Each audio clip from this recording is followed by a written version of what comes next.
Hey there. Is speaking up for yourself hard for you to do? You're not alone. Hi, my name's Christine PharmD MBA. I'm the founder of Wellness and Influence platform, and I help specialists become and thrive as corporate managers. In this series of assertiveness, I help equip and empower you how to go from not being confident in speaking up for yourself to having the insights and the techniques to do it comfortably.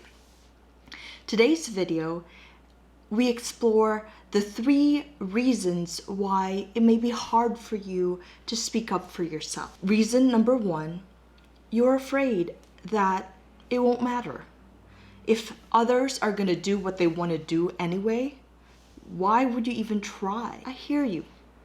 I see you. I feel you. It takes energy, effort, in order for you to speak up for yourself.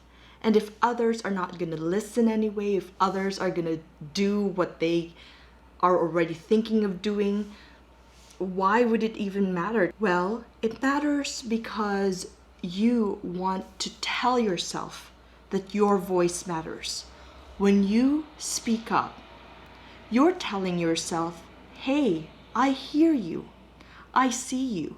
And even when no one else in this world wants to listen to you, I want you to know that you matter. Because it often takes one person, that person being us, to believe in us for others to come and join. Humans are social creatures. It's almost as if no one validates one person, then the rest won't even join in. So why wait for someone else to validate your worth and your voice when you can do it for yourself? Reason number 2, you're afraid of the backlash. Let's be honest. Speaking up is not a walk in the park. It is a risk. It is a risk of potentially not being accepted by the person that you are sharing your voice and your opinions towards. It's a risk that that person could become offended or feel disrespected or feel like you are antagonizing them. It is a risk. And I want you to remember this rule, the 10-80-10 rule that I had come up after my father had advised me that some people will always be against you. 10% of people will not be for you. For some reason, they just won't like you. And there's nothing that you can do to be able to gain their approval. So don't count them. 80% are indifferent, meaning they could go either way. They could like you if everybody likes you, and they could hate you if everybody hates you. That's just how they are. They're neither hot nor cold. They're in the middle, and that's 80%. Pretty big chunk. The last 10% are your die-hard fans. These are your ride or die people. They will love you, care for you, support you no matter what. And you know what? They're the ones that matter. And it's only 10%. So if you feel like risking yourself out there to speak up for yourself does not matter, and you're afraid of the backlash, it's a given. You're gonna get some kind of backlash depending on who you speak up towards. The most important thing is to remember that there are 10% of people who will care for you no matter what, who wants to hear from you because frankly, they need it to move on in their lives, to be able to survive. Would you know that someone out there is waiting to hear from you so that they can escape a prison that they are in, to overcome a barrier in their life that they don't know how to handle? They're waiting for you to speak up for yourself so they can follow suit. It's worth remembering, 10-80-10 rule. And then the third reason is that you're afraid to be embarrassed. You're afraid to be wrong. You're afraid to sound foolish. The truth is, You will not always be right.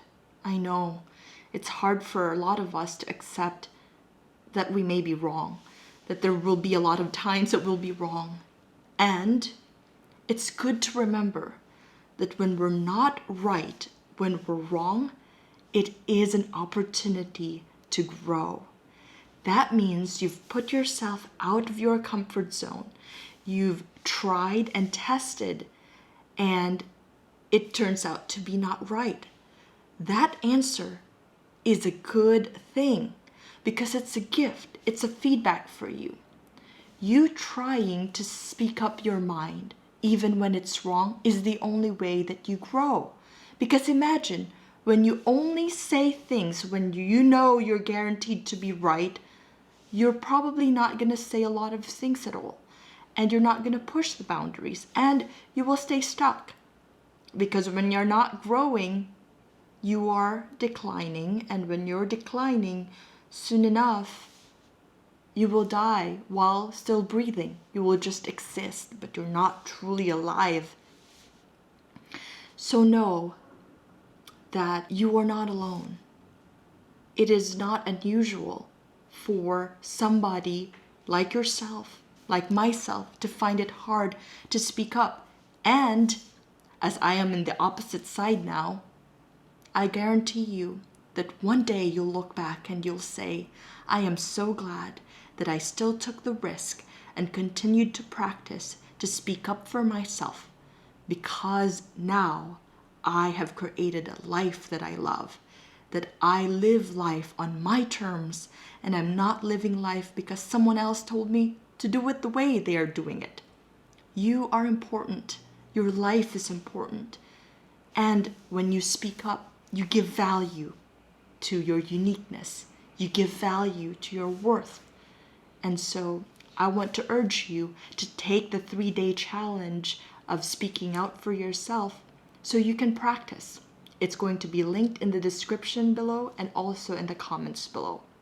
I hope this video and the rest of the Assertiveness series videos are helping you to become a little bit more confident in speaking out for yourself. The world needs more people to stand up for themselves and not wait on others to do it for them. Have a good one. Take care.